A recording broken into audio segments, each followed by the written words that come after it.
Une élève à distance n'arrivait pas à monter son bassin à la verticale. On avait beau essayer plein de choses, rien à faire. À quoi je sers si je ne peux pas aider mes élèves à surmonter ce genre de difficultés? Depuis, j'ai fait le point et j'ai tâché de trouver des solutions que je te partage aujourd'hui dans cette vidéo. C'est parti! Attention, une seule des corrections qui va suivre peut te permettre d'atteindre la verticale et même de la dépasser soudainement. Alors je t'invite à avoir un mur derrière toi lorsque tu décides de les appliquer. J'ai pu identifier 5 erreurs classiques. Chacune de ces erreurs individuellement peut t'empêcher d'atteindre la verticale, mais bien souvent je les rencontre en pack. La première erreur est d'avoir les épaules mal placées. Ici, elles n'atteignent même pas la ligne de mes paumes et me renvoient de suite d'où je viens. Il me faut au moins les placer au-dessus de mes paumes pour avoir une chance de monter à la verticale. En théorie, pas besoin de les mettre plus en avant que ça, même si en pratique, ça peut aider au début. La deuxième erreur classique, c'est d'avoir la jambe avant tendue. Cela m'empêche tout bonnement d'utiliser la poussée de ma jambe pour m'amener vers la verticale.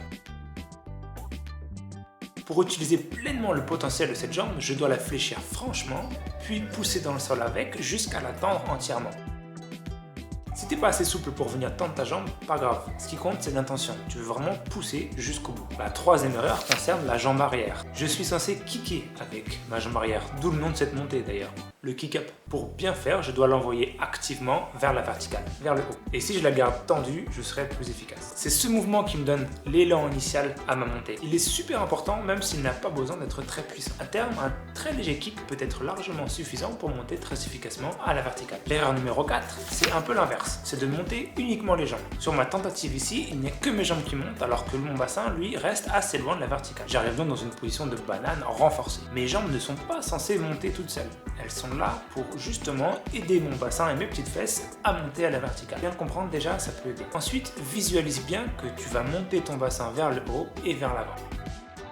La dernière erreur que je rencontre souvent concerne le timing entre les différents éléments du kick-up. Dans l'ordre, ça doit donner poser les mains doucement, puis engager le kick avec la jambe arrière, puis pousser avec la jambe avant. Dans ce timing-là, l'erreur que je rencontre la plus souvent, c'est d'engager le kick de la jambe arrière avant même d'avoir posé les mains au sol. Ce qui m'amène à ne pas poser mes mains doucement au sol, mais plutôt à venir les exploser au sol. Cela entraîne bien entendu une énorme perte d'énergie et à terme peut faire vraiment des dégâts au niveau des poignets. C'est cette perte d'énergie qui peut expliquer pourquoi tu n'arrives pas à monter à la verticale. Ici, je dois donc bien poser mes mains en douceur avant de prendre de la vitesse. Pour moi, il y a 2 raisons majeures qui expliquent pourquoi tu fais une ou plusieurs de ces erreurs. La première raison, c'est que tu ne sais tout simplement pas vraiment comment faire un kick-up. Dans ce cas-là, je t'invite à regarder cette vidéo.